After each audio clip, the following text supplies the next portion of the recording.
If you enjoy the content on this channel, please like and subscribe.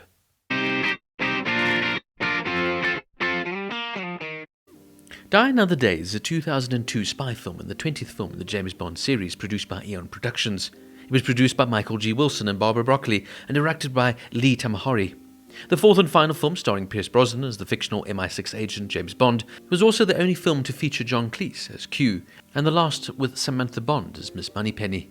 It is also the first film since Live and Let Die in 1973 not to feature Desmond Llewelyn as Q, as he had died 3 years earlier. Halle Berry co-stars as NSA agent Giacinta Jinx Johnson, the Bond girl. It follows Bond as he attempts to locate a mole in the British intelligence who betrayed him, and a British billionaire who is later revealed to be connected to North Korean operative whom Bond seemingly killed. It is an original story, although it does take influence from Bond creators Ian Fleming's novels Moonraker, The Man with the Golden Gun, as well as Kingsley Amis' novel Colonel's Son. Die Another Day marked the James Bond franchise's 40th anniversary. The film includes references to each of those preceding films. It received mixed reviews, some critics praising Tamahori's direction, but others criticized its reliance on CGI, product placement, and its unoriginal script, as well as the villain. Nevertheless, it was the highest-grossing James Bond film up to that time. After the success of The World Is Not Enough, producers Barbara Broccoli and Michael G. Wilson asked director Michael Apted to return to direct. Although Apted accepted, they rescinded the offer in order to ask Tony Scott and John Woo, who both declined. Scott claims to have suggested Quentin Tarantino as the director, although Wilson denies any formal negotiations were ever held with him. Pierce Brosnan suggested John McTiernan, Ang Lee, and Martin Scorsese as potential choices, and informally discussed the idea of directing a Bond film with Scorsese on a flight. Brett Ratner, Stephen Hopkins, and Stuart Baird were later in negotiations as well to direct, before Lee Tamahori was hired. Tamahori, a New Zealand filmmaker, was best known for directing the 1994 film Once We Were Warriors and the 2001 film Along Came a Spider. The scenes featuring Barry in a bikini designed to resemble Ursula Andress' swimming costume in Dr. No were shot in Cadiz. The location was reportedly cold and windy, and footage had been released of Barry wrapped in thick towels between takes to avoid catching a chill. Barry was injured during filming when debris from a smoke grenade flew into her eye. The debris was removed in a 30-minute operation. Brosnan also sustained a knee injury during the shooting of an action scene in Cornwall. Gadgets and other props from previous Bond films and stored in Eon Productions archives appear in Q's warehouse in the London Underground. Examples include the jetpack and Thunderball, Rosa Klepp's poison-tipped shoe from Russia with Love. Q mentions that the watch he issues Bond is your 20th, I believe, a reference to Die Another Day being the 20th Eon-produced Bond film. The satellite attack at the end of the film was first written to take place in Manhattan, but after the September 11, 2001 terrorist attacks, it was moved to the Korean demilitarized zone. The soundtrack was once again composed by David Arnold and released on Warner Brothers Records. The title song for Die Another Day was co-written and co-produced by Miris Ahmadhansi and performed by Madonna, who also has a cameo in the film as Verity, a fencing instructor.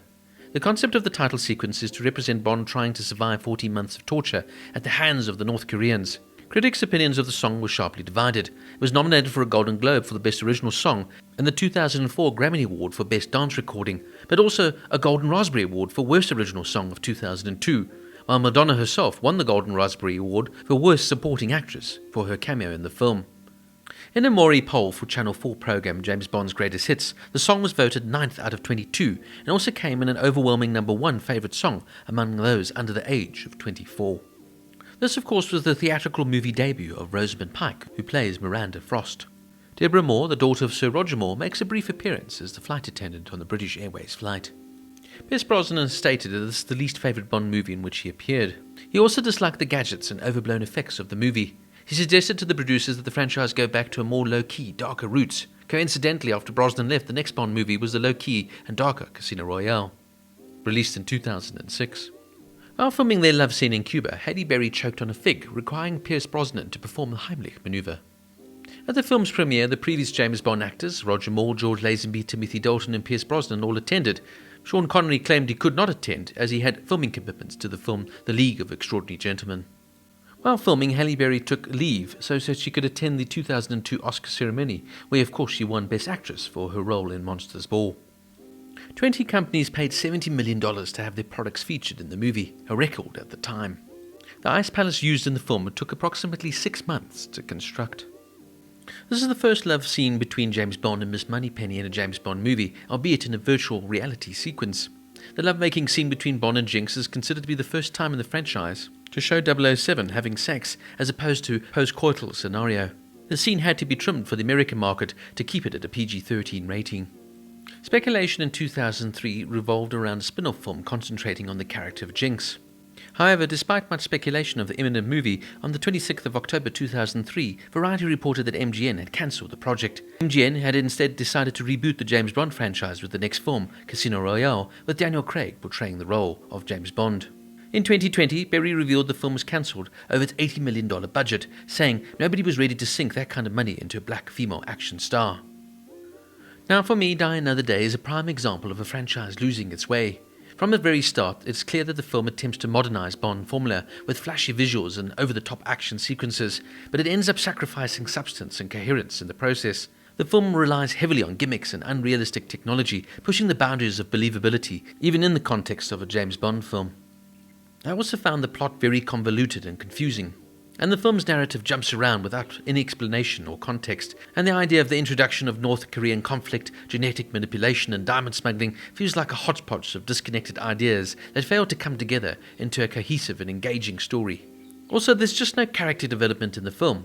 In this one, Pierce Brosnan really comes across as a one-dimensional action hero, and the attempts to give him depth through his capture and torture fall flat, lacking emotional weight and failing to elicit any sort of genuine sympathy. Also, Halle Berry's Jinx Johnson is another missed opportunity, with her character reduced to predictable and cliched Bond girl.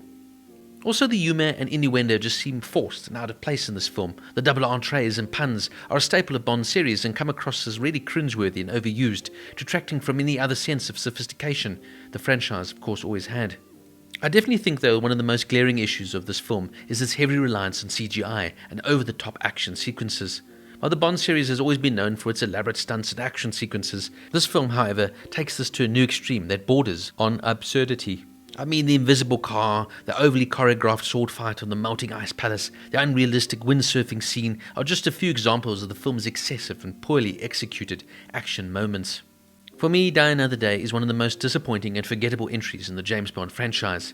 Its attempt to modernize the series results in a convoluted plot, shallow characters, and over-reliance on flashy visuals. The film basically sacrifices the essence of what makes a Bond movie compelling in favor of spectacle that falls hopelessly flat. Pierce Brosnan deserved a much better send-off in the role, and this film is definitely one of the most forgettable in the James Bond series. Die Another Day gets a 4 out of 10.